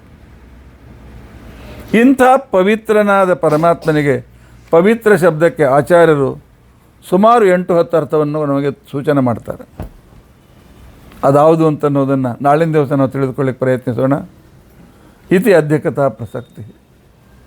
ಹರೇ ರಾಮ ರಾಮ ರಾಮ ಹರೇ ಹರೇ. ಇನ್ನೂ ಮುಗಿದಿಲ್ಲ, ಮಹಾಭಾರತ ಆತ್ಮನೇ ಇದೆ. ಸ್ವಲ್ಪ 1 ಮಿನಿಟ್ ನಿಮಗೆ ವಿಶ್ರಾಂತಿ ಕೊಡ್ತೇವೆ.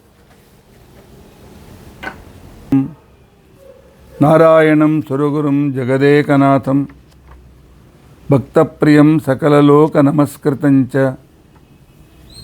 ತ್ರೈಗುಣ್ಯವರ್ಜಿತಮಜಂ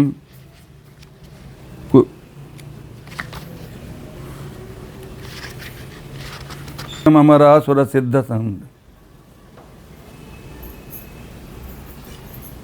ಉತ್ತಮ ಅಂತ ತಿಳಿದುಕೊಳ್ಬೇಕು, ವಾಯುಜೀವೋತ್ತಮ ಅಂತ ತಿಳಿದುಕೊಳ್ಬೇಕು, ಜಗತ್ತು ಸತ್ಯ ಅಂತ ತಿಳಿದುಕೊಳ್ಬೇಕು,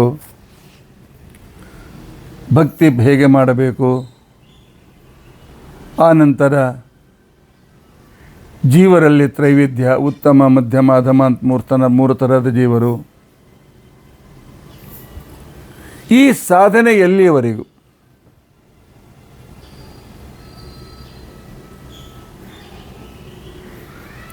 ಎಷ್ಟು ದಿವಸ ಮಾಡಬೇಕು,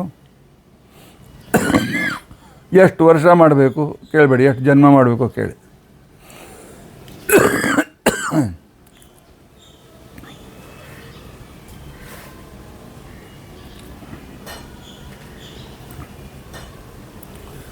ಮುಕ್ತಿ ಅಂತ ತಿಳ್ಕೊಂಡಂತಂದರೆ ನಮ್ಮ ಈ ಲಿಂಗ ಶರೀರವನ್ನು ತೆಗೆದು ಹಾಕಿ ಸ್ವರೂಪ ಶರೀರವನ್ನು ಪಡೆಯುವುದು ಮುಕ್ತಿ. ಇದು ಉತ್ತಮ ಜೀವರಿಗೆ ಮಾತ್ರ. ಮುಕ್ತಿಯೂ ನಿತ್ಯ, ಅಂಧಂತಮಸ್ಸು ಕೂಡ ನಿತ್ಯ. ಇವುಗಳಿಗೆ ಹೋದವನು ಮತ್ತು ವಾಪಸ್ ಸಂಸಾರಕ್ಕೆ ಬರೋದಿಲ್ಲ.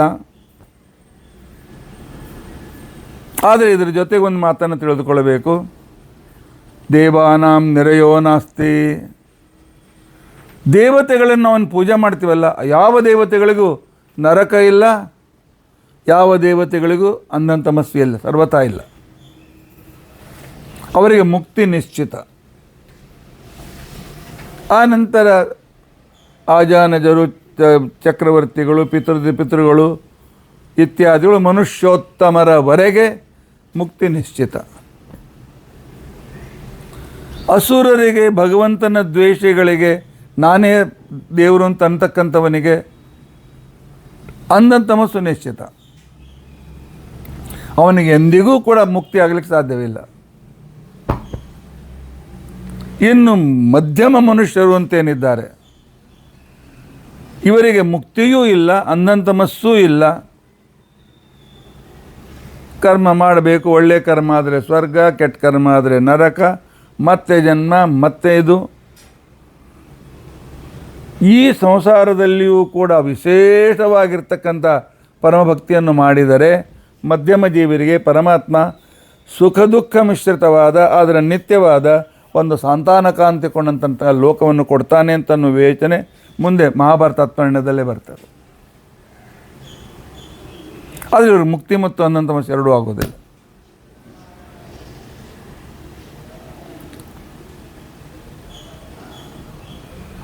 ಅಸುರರು ಅಂತೇನಿದ್ದಾರೆ, ಅಸುರರು ನಿನ್ನೆ ನಾನು ಹೇಳಿದ್ನಲ್ಲ, ಅಸುರರು ತನ್ನ ಗಂಡನನ್ನೇ ಕೊಂದು ಪೆಟ್ಟಿಗೆಯಲ್ಲಿ ಹಾಕಿ ಗೋಡೆಯಲ್ಲಿ ಫಿಕ್ಸ್ ಮಾಡಬೇಕು ಅಂತ ಹೇಳ್ತಕ್ಕಂಥ ಇಂದಿನ ಕಾಲದ ಆ ಹೆಣ್ಮಗಳು ಅಸುರಳೆ. ಹೆಂಡತಿಯನ್ನು ಕೊಲ್ತಕ್ಕಂಥವರು ಅಸುರರೇ. ಇವರಿಗೆ ತಮಸ್ಸು ನಿಶ್ಚಿತ.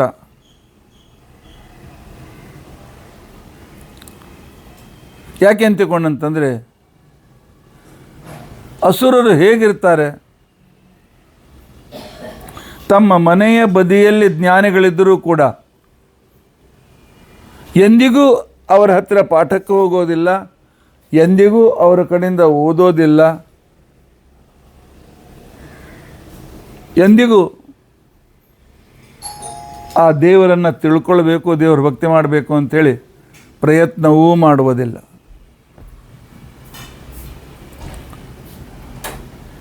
ಇಂಥವರಿಗೆ ಶಾಸ್ತ್ರದಲ್ಲಿ ಅಸುರರು ಅಂತ ತಿಳ್ಕೊಂಡು ಅಂತೇಳಿ ಕರೆದಿದ್ದಾರೆ.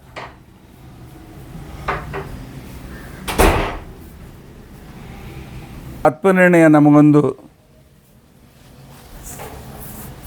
ರೆಡ್ ಅಲರ್ಟ್ ಸಿಗ್ನಲ್ ಕೊಡ್ತದೆ. ಯದಾತಿ ಜ್ಞಾನಿ ಸದ್ಭಾವೇ, ನಿಮ್ಮ ಊರಿನಲ್ಲಿ ಜ್ಞಾನಿಗಳು ಇದ್ದರೆ ಅಥವಾ ನಿಮ್ಮ ಸಮೀಪದಲ್ಲಿ ಜ್ಞಾನಿಗಳು ಇದ್ದಾಗ ಅಥವಾ ನೀವು ಹೋಗಲಿಕ್ಕೆ ಸಾಧ್ಯತೆ ಇದ್ದಾಗ ನೈವ ಗೃಹಂತಿ, ಯಾರು ದೇವರನ್ನು ತಿಳಿದುಕೊಳ್ಳಬೇಕು, ಶಾಸ್ತ್ರ ಓದಬೇಕು ಅಂತ ಬಯಸುವುದಿಲ್ಲವೋ ಅವರು ಅಸುರರು. ನೆನಪಿಟ್ಕೊಳ್ಳಿ, ನಿಮ್ಮ ಮುಂಬೈಯಲ್ಲಿ 2-3 ವಿದ್ಯಾಪೀಠಗಳಿವೆ, 2 ವಿದ್ಯಾಪೀಠ ಅಂತೂ ಇದ್ದೇ ಇವೆ. ಆದರೂ ನಾವು ಜ್ಞಾನ ಸಂಪಾದನೆ ಮಾಡೋದಿಲ್ಲ ಅಂತಿಕೊಂಡಂತಂದರೆ ದೇವ್ರು ಹೇಳ್ತಾನೆ ಅಸುರರ ಜೊತೆಗೆ ಹೋಗ್ಬಿಡ್ರಿ ಅಂತ. ಯದಾತು ಜ್ಞಾನಿ ಸದ್ಭಾವೇ ನೈವ ಗೃಹಂತಿ ತತ್ಪರಂ. ನಮಗೆ ಭಗವಂತನನ್ನು ತಿಳಿಸ್ಕೊಡ್ತಕ್ಕಂಥ ವ್ಯಕ್ತಿಗಳಿದ್ದರೂ ಕೂಡ ಭಗವಂತನನ್ನು ತಿಳಿದುಕೊಳ್ಳದೇ ಇದ್ದರೆ, ಕೆಲವು ಸಲ ವಿದ್ಯಾಪೀಠದಲ್ಲಿ ಇದ್ದೂ ಜ್ಞಾನ ಸಂಪಾದನೆ ಮಾಡದೇ ಇದ್ದರೂ ಕೆಲವರು ಇದ್ದಾರೆ. ದೇತಲ ಅಂಧೇರ, ದೀಪದ ಕೆಳಗೆ ಕತ್ಲಿ ಇರ್ತದೆ, ಯಾಕಂದ್ರೆ ಬೆಳಕು ಮೇಲೆ ಇರ್ತದೆ, ಅದ್ರ ಕೆಳಗೆ ಒಳಗೆ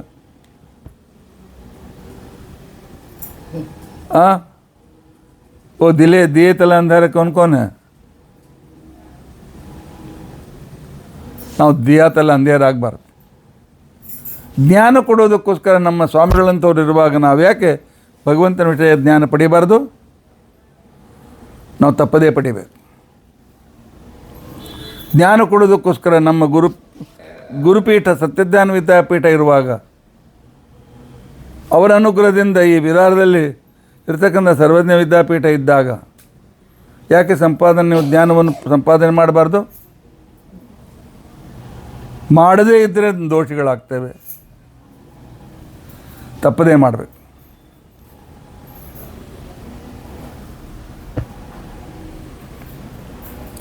ಸರಿ, ಮೋಕ್ಷ ಯಾವಾಗ ಆಗ್ತದೆ?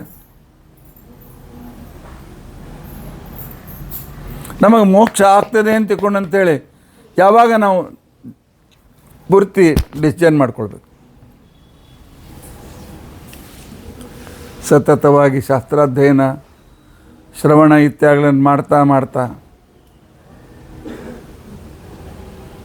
ಯಾವಾಗ ನಾವು ಪಕ್ವವಾಗ್ತೇವೆ, ನಿನ್ನೆ ಹೇಳಿದಂತೆ ಯಾವಾಗ ಭಗವಂತನಿಗೆ ಅನ್ನಿಸ್ತದೆ ಇವನ ಸಾಧನೆ ಪೂರ್ತಿಯಾಗಿದೆ, ಆಗ ತನ್ನ ದರ್ಶನ ಕೊಡಬೇಕು ಅಂತ ಬಯಸ್ತಾನೆ ಪರಮಾತ್ಮ. ಯಂ ಏವ ಏಷ ವೃಣುತೆ ತೇನ ಲಭ್ಯ. ಆ ನಂತರ ಏನಾಗ್ತದೆ? ಪರಮಾತ್ಮ ಒಬ್ಬ ಗುರುಗಳನ್ನು ಕಳಿಸಿಕೊಡ್ತಾನೆ.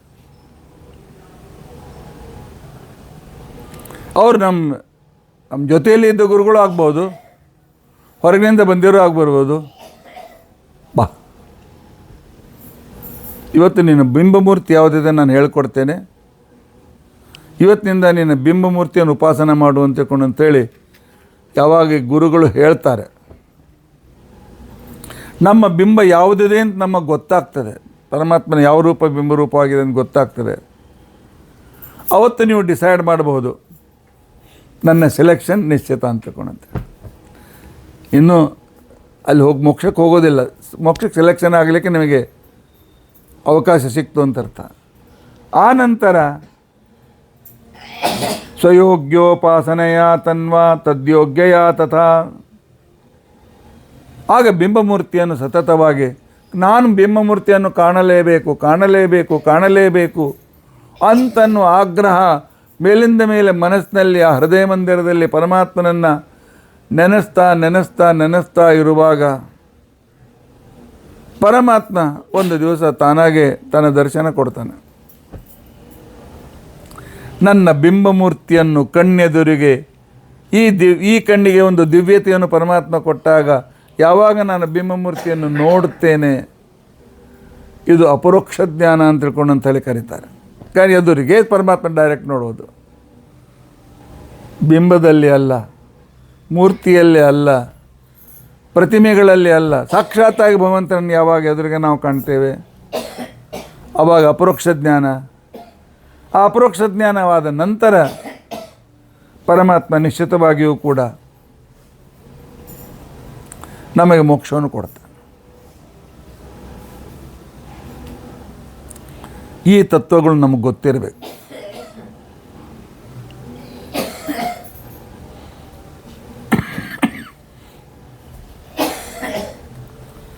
ಪರಮಾತ್ಮನ ಅನಂತ ಗುಣಗಳಿವೆ.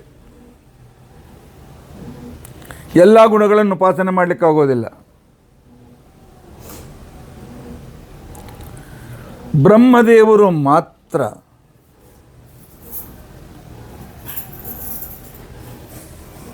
ಈ ಜಗತ್ತಿನಲ್ಲಿ ಪರಮಾತ್ಮನ ಎಷ್ಟು ಮಹಾತ್ಮ್ಯ ಹರಡಿದೆ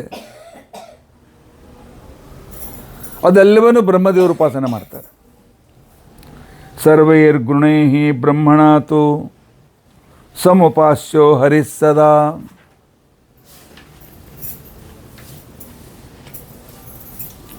ಬ್ರಹ್ಮದೇವರು ಪರಮಾತ್ಮನ ತಮಗೆ ಪರಮಾತ್ಮನು ಕೊಟ್ಟ ಜ್ಞಾನಕ್ಕೆ ಅನುಸಾರವಾಗಿ ಭಗವಂತನ ಮಹಿಮೆಯನ್ನು ಎಷ್ಟು ತಿಳಿದುಕೊಂಡಿದ್ದಾರೆಯೋ ಅದೆಲ್ಲ ಗುಣಗಳ ಉಪಾಸನೆ ಪ್ರತಿ ದಿವಸವೂ ಮಾಡ್ತಾರೆ, ಪ್ರತಿ ಕ್ಷಣವೂ ಮಾಡ್ತಾರೆ.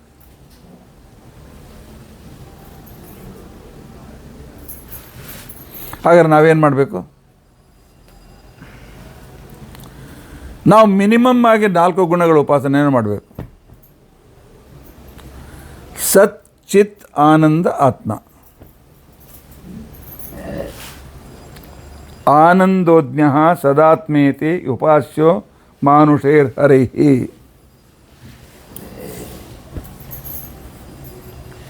ಪರಮಾತ್ಮ ಸತ್ ಆಗಿದ್ದಾನೆ, ಪರಮಾತ್ಮ ಚಿತ್ ಆಗಿದ್ದಾನೆ, ಪರಮಾತ್ಮ ಆನಂದನಾಗಿದ್ದಾನೆ, ಪರಮಾತ್ಮ ಆತ್ಮನಾಗಿದ್ದಾನೆ. ಈ 4 ಗುಣಗಳ ಉಪಾಸನೆಯನ್ನು ನಾವು ಮಾಡಬೇಕು. ಸತ್ ಶಬ್ದ ಅಂದರೆ ಸರ್ವೋತ್ತಮನಾಗಿದ್ದಾನೆ ಅಂತ ಅರ್ಥ. ಸತ್ ಅಂದರೆ ಸರ್ವೋತ್ತಮ, ಆನಂದ ಪರಿಪೂರ್ಣ. ಸತ್ ಶಬ್ದಕ್ಕೆ ಸರ್ವೋತ್ತಮ ಅಂತ ಅರ್ಥ. ಚಿತ್ ಶಬ್ದಕ್ಕೆ ಜ್ಞಾನಾನಂದ ಶರೀರವುಳ್ಳವನು, ಅಪ್ರಾಕೃತ ಶರೀರವುಳ್ಳವನು, ಪ್ರಾಕೃತ ಶರೀರ ರಹಿತನು ಅಂಥೇಳಿ ಚಿತ್ ಶಬ್ದಕ್ಕೆ ಅರ್ಥ. ಆನಂದ ಶಬ್ದಕ್ಕೆ ಆನಂದವೇ ಶರೀರವಾಗಿ ಉಳ್ಳವನು, ಅಂದರೆ ಅವನಿಗೆ ದುಃಖದ ಸ್ಪರ್ಶವೇ ಇಲ್ಲ, ಅವನ ಕಣಕಣಗಳಲ್ಲಿ ಆನಂದ ಇದೆ.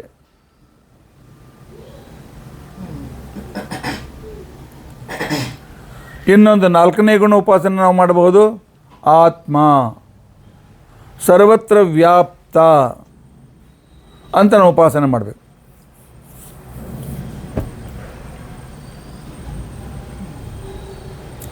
ಉಪಾಸನೆ ಒಂದೊಂದು ಗುಣಗಳನ್ನು ಸ್ಥಿರ ಮಾಡ್ತಾ ಹೋಗಬೇಕು. ಪರಮಾತ್ಮ ಸರ್ವೋತ್ತಮನಾಗಿದ್ದಾನೆ, ಪರಮಾತ್ಮ ಸರ್ವೋತ್ತಮನಾಗಿದ್ದಾನೆ.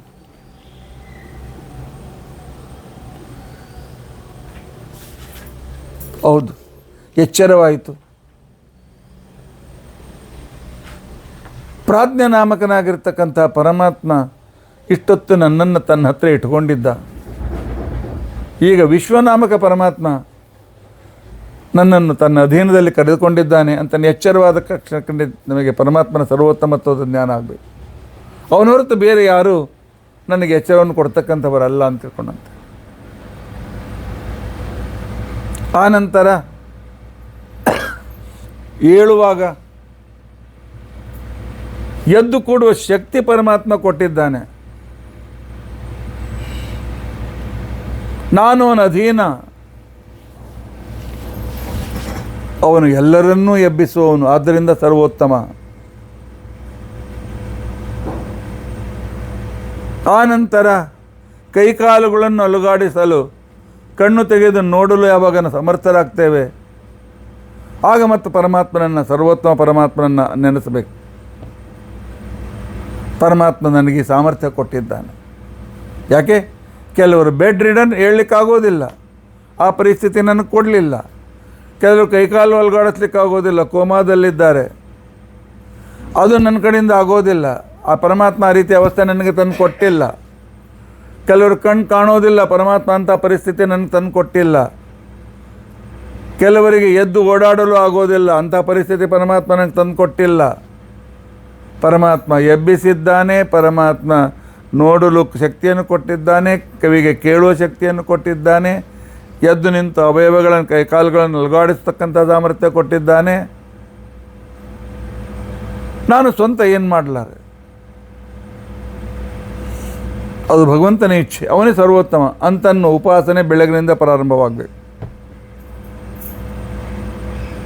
ಆ ನಂತರ ಹಲ್ಲುಜ್ಜುವಾಗ ಯಾವಾಗ ಯಾವ್ಯಾವ ರೂಪಗಳನ್ನು ಧ್ಯಾನ ಮಾಡಬೇಕು ಅಂತ ಒಂದು ಸ್ತೋತ್ರವೇ ಇದೆ, ಅದರ ನಂತರ ಹೇಳ್ತೇನೆ. ಪರಮಾತ್ಮ ಹಲ್ಲು ಕೊಟ್ಟಿದ್ದಾನೆ, ಅದಕ್ಕೆ ನಾನು ತಿರ್ಲಿಕ್ಕಾಗ್ತದೆ. ನನ್ನಂಥ ಅನಂತ ಜೀವರಾಶಿಗಳಿಗೆ ಪರಮಾತ್ಮ ಈ ರೀತಿಯಾಗಿ ನೋಡ್ಕೊಳ್ತಾ ಇದ್ದಾನೆ. ಉಪಾಸನ ಅಂದ್ರೇನು? ಇದೇ ಉಪಾಸನ. ಪರಮಾತ್ಮ ಎಷ್ಟೆಷ್ಟು ಉಪಕಾರ ನನ್ನ ಮೇಲೆ ಮಾಡ್ತಾ ಇದ್ದಾನೆ. ಪರಮಾತ್ಮ ನನಗೆ ಸ್ನಾನ ಮಾಡಲಿಕ್ಕೆ ನೀರನ್ನು ಕೊಟ್ಟಿದ್ದಾನೆ. ಪರಮಾತ್ಮ ನನಗೆ ಉಟ್ಟುಕೊಳ್ಳೋದಕ್ಕೋಸ್ಕರ ಬಟ್ಟೆಯನ್ನು ಕೊಟ್ಟಿದ್ದಾನೆ. ಪರಮಾತ್ಮ ನನಗೆ ಪೂಜೆ ಮಾಡುವುದಕ್ಕೋಸ್ಕರ ಮನಸ್ಸು ಬುದ್ಧಿಯನ್ನು ಕೊಟ್ಟಿದ್ದಾನೆ. ಅರ್ಘ್ಯ ಕೊಡುವ ಬುದ್ಧಿಯನ್ನು ಕೊಟ್ಟಿದ್ದಾನೆ. ನನ್ನಂಥ ಒಬ್ಬನಿಗಲ್ಲ, ಲಕ್ಷ ಅನಂತ ಜನರಿಗೆ. ಆದ್ದರಿಂದ ಪರಮಾತ್ಮ ಸರ್ವೋತ್ತಮ. ಸತ್ ಶಬ್ದದ ಉಪಾಸನೆ ಈ ರೀತಿಯಾಗಿರ್ತದೆ.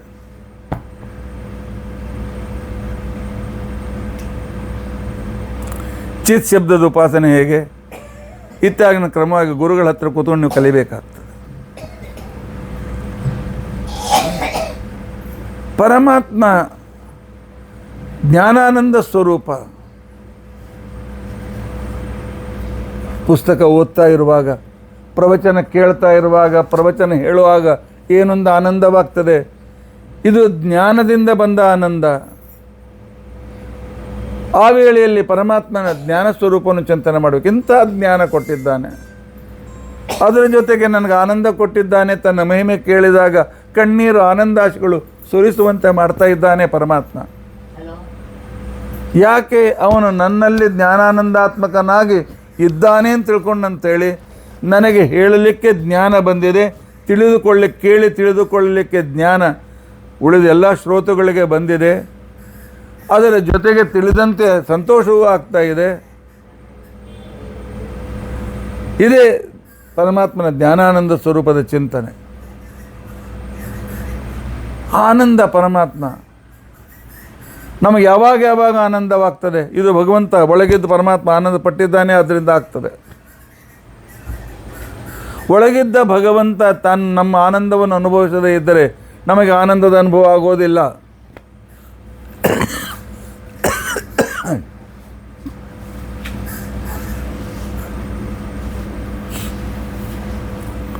ನಮ್ಮ ಅಜ್ಜಿ ಇದ್ದರು, ತಂದೆ ತಾಯಿ, ಹಳೆ ಜನ ಅವ್ರ ಕೈಯಲ್ಲಿ ಏನು ಹಣ ಇರ್ತಿದ್ದಿಲ್ಲ, ಏನಿಲ್ಲ. ಎಂದು ಸ್ಕೂಲಿಗೆ ಹೋದವರೆಲ್ಲ, ಕಾಲೇಜ್ಗೆ ಹೋದವರೆಲ್ಲ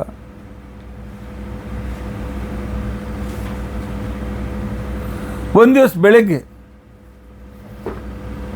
ನಾನು ರಜೆಗೆ ನಮ್ಮ ಮನೆಗೆ ಹೋಗಿದ್ದೆ. ನಮ್ಮ ಅಜ್ಜಿ ಅಲ್ಲೇ ಇದ್ದರು. ಅವ್ರು ಮಲ್ಕೊಂಡಿದ್ರು ಇಲ್ಲಿ ಕೆಳಗೆ ಕೂತ್ಕೊಂಡು ನಾನು ಇನ್ನೂ ಓದ್ತಾ ಇದ್ದೆ. ಅವ್ರಿಗೆ ಎಚ್ಚರ ಆಯಿತು. ಬಾ ಇಲ್ಲಿ, ನನ್ನ ಹೆಸರು ಪ್ರಹ್ಲಾದನ್, ಪಲ್ಲು ಅಂತ ಕರೀತಾ ಇದ್ರು, ಬಾ ಇಲ್ಲಿ. ನನಗೆ ಇವತ್ತು ಭಾಳ ಆನಂದ ಆಗ್ಯದ. ಯಾಕಜ್ಜಿ ಏನಾಯ್ತು ಅಂತ ತಿಳ್ಕೊಂಡು ನಾನು ಕೇಳಿದೆ. ಏನಿಲ್ಲ, ನಿನಗೆ ಯಾವಾಗಾರ ಬಂದಿರ್ತಿ ಅಪರೂಪಕ್ಕೆ ಏನಾದ್ರು ನಿಂಗೆ ಕೊಡಬೇಕಂದ್ರೆ ಕೈಯಾಗ ಹಣ ಇಲ್ಲಪ್ಪ. ಆದರೆ ಇವತ್ತು ನನಗೆ ಕನಸು ಬಿತ್ತು, ನಾ ಹಿಂಗೆ ಬೊಗಸೆ ಮಾಡಿದ್ದೆ, ಕೈ ತುಂಬ ಬಂಗಾರದ ನಾಣ್ಯ ಇದ್ದು, ನಾನು ಹಿಂಗೆ ಕರೆದೆ ತಗೋ ಅಂತ ತಿಳ್ಕೊಂಡು ನನ್ನ ಕೈಯಾಗ ಹಾಕಿದೆ ನಾನು. ಆ ಮುದುಕಿಯ ಕಣ್ಣಲ್ಲಿ ಆನಂದಾಶೆಗಳು ಸುರಿತಿತ್ತು. ಕಣ್ಣು ಅಗಲವಾಗಿತ್ತು, ಕಣ್ಣು ಸಂತೋಷವಾಗಿತ್ತು, ಕಣ್ಣೀರು ತಾನಾಗೆ ಬರ್ತಿತ್ತು. ನಾನು ನಿನ್ನ ಕೈ ತುಂಬ ಬಂಗಾರ ನಾಣ್ಯ ಕೊಟ್ಟನು. ಕನಸಿನಲ್ಲಿ ಕಂಡದ್ದಕ್ಕೆ ಈ ಆನಂದ ಕೊಟ್ಟವರಾರು? ಆ ಮುದಿಜೀವಕ್ಕೆ ಈ ಸಂತೋಷವನ್ನು ಕೊಟ್ಟವರಾರು? ಆನಂದ ನಾಮಕನಾದ ಪರಮಾತ್ಮ. ನಿಮ್ಮ ಜೀವನದಲ್ಲಿ ಇಂಥ ಅನೇಕ ಘಟನೆಗಳು ನಡೆದಿರ್ತವೆ. ನನಗೆ ಅವತ್ತು ಅಜ್ಜಿ ಹೇಳಿದ ಮಾತು ಎಂದೂ ನಾನು ಮರೆತಿಲ್ಲ. ಆಗಾಗ ನೆನೆಸ್ತಾ ಇರ್ತೇನೆ. ಆ ವಯಸ್ಸಾಗಿತ್ತು, ಆವಾಗಲೇ 90 ವಯಸ್ಸಾಗಿತ್ತು. ಪಾಪ ಹೀಗೆ ಬಾಕ್ಕೊಂಡು ಕೂತ್ಕೊಳ್ತಾ ಇದ್ರು, ಅಲ್ಲೇ ಮಲ್ಕೊಳ್ತಾ ಇದ್ರು. ಆ ಬುದ್ಧಿಜೀವನ ಮನಸ್ಸಿನಲ್ಲಿ ಏನು ನಡೀತದೆ, ನನ್ನ ಮೊಮ್ಮಕ್ಕಳಿಗೆ ಏನೋ ಕೊಡಬೇಕು. ನಾನು ದೊಡ್ಡವನಾಗಿದ್ದೆ, ಮದುವೆ ಆಗಿತ್ತು, ಮಕ್ಕಳಿದ್ರು, ಆದರೂ ಮೊಮ್ಮಗನಿಗೆ ಏನಾದರೂ ಕೊಡಬೇಕು ಅಂತನ್ನುವ ಆ ಪ್ರೀತಿ, ಅದು ಕನಸಿನಲ್ಲಿ ಸಾಧ್ಯವಾದಾಗ ಆದ ಆನಂದ. ಆ ಆನಂದ ಪರಮಾತ್ಮ ಅವಳಲ್ಲಿ ನಿಂತುಕೊಂಡು ಅನುಭವಿಸಿ ಅವಳಿಗೆ ಆನಂದ ಕೊಟ್ಟಿದ್ದ. ನನಗೆ ಹೇಳಿ ನನಗೆ ಆನಂದವನ್ನು, ನನ್ನಲ್ಲಿ ನಿಂತುಕೊಂಡು ಆನಂದ ಅನುಭವಿಸಿ ಆನಂದವನ್ನು ಅನುಭವಂತೆ ಮಾಡ್ತಾ ಇದ್ದಾನೆ. ನೆನೆಸಿದಾಗೆಲ್ಲ ನನಗೆ ಮೈ ರೋಮಾಂಚನವಾಗ್ತದೆ. ಇಂಥ ಘಟನೆ ನಿಮ್ಮ ಜೀವನದಲ್ಲೂ ನಡೆದಿರ್ತದೆ, ನೆನಪು ಮಾಡಿಕೊಳ್ಳಿ. ಆತ್ಮ ಸರ್ವತ್ರದಲ್ಲಿದ್ದಾನೆ, ಕಣ್ಣಿನಲ್ಲಿದ್ದಾನೆ, ನೋಡ್ತೇವೆ, ಕಿವಿಯಲ್ಲಿದ್ದಾನೆ, ಕೇಳ್ತೇವೆ. ಪರಮಾತ್ಮನ ಸರ್ವತ್ರ ವ್ಯಾಪ್ತಿ ಉಪಾಸನೆ ಬೇರೆ ಮಾಡಬೇಕೆ? ಸಚ್ಚಿತ್ ಆನಂದ ಈ 4 ಗುಣಗಳಲ್ಲಿ ನಾವು ಪರಮಾತ್ಮನನ್ನು ಉಪಾಸನೆ ಮಾಡಲಿಕ್ಕಾಗ್ತದೆ, ಚಿಂತನೆ ಮಾಡಲಿಕ್ಕಾಗ್ತದೆ. ಆ ರೀತಿ ಚಿಂತನೆಯನ್ನು ಸ್ವಲ್ಪ ದಿವಸ, ಒಂದು 10 ನಿಮಿಷ ಆದರೂ ಮಾಡೋಣ. ಪರಮಾತ್ಮ ಅನುಗ್ರಹವನ್ನು ಪಡೆಯೋಣ. ಉಳಿದ ವಿಷಯಗಳು ಎಷ್ಟು ಮಹತ್ವಪೂರ್ಣ ವಿಷಯ ಆಚಾರ್ಯರು ತಾತ್ಪರ್ಯದಲ್ಲಿ ಹೇಳ್ತಾ ಇದ್ದಾರೆ. ಉಳಿದ ವಿಚಾರಗಳನ್ನು ನಂತರ ನಾವು ತಿಳಿದುಕೊಳ್ಳಿಕ್ಕೆ ಪ್ರಯತ್ನಿಸೋಣ. ಇತಿ ಅದ್ಯ ಕಥಾ ಪ್ರಸಕ್ತಿ. ಶ್ರೀಕೃಷ್ಣಾರ್ಪಣಮಸ್ತು.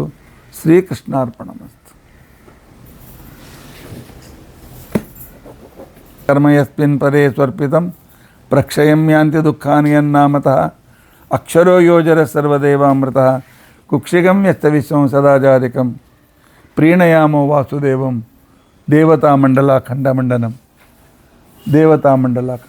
ಶ್ರೀಕೃಷ್ಣಾರ್ಪಣಮಸ್ತು. ಉಗ್ರಂ ವೀರಂ ಮಹಾವಿಷ್ಣುಂ ಜ್ವಲಂತಂ ಸರ್ವತೋಮುಖಂ ನೃಸಿಂಹಂ ಭೀಷ್ಣಂ ಭದ್ರಂ ಮೃತ್ಯುಂ ನಮಾಮ್ಯಹಂ. ಅಚ್ಯುತಾನಂತ ಗೋವಿಂದ ಸ್ಮೃತಿಮಾತ್ರಾರ್ಥನಾಶನ ರೋಗಾನ್ಮೇ ನಾಶಯ ಶೇಷಾನ್ ಆಶು ಧನ್ವಂತರೇ ಹರೇ. ಶ್ರೀಕೃಷ್ಣಾರ್ಪಣಮಸ್ತು.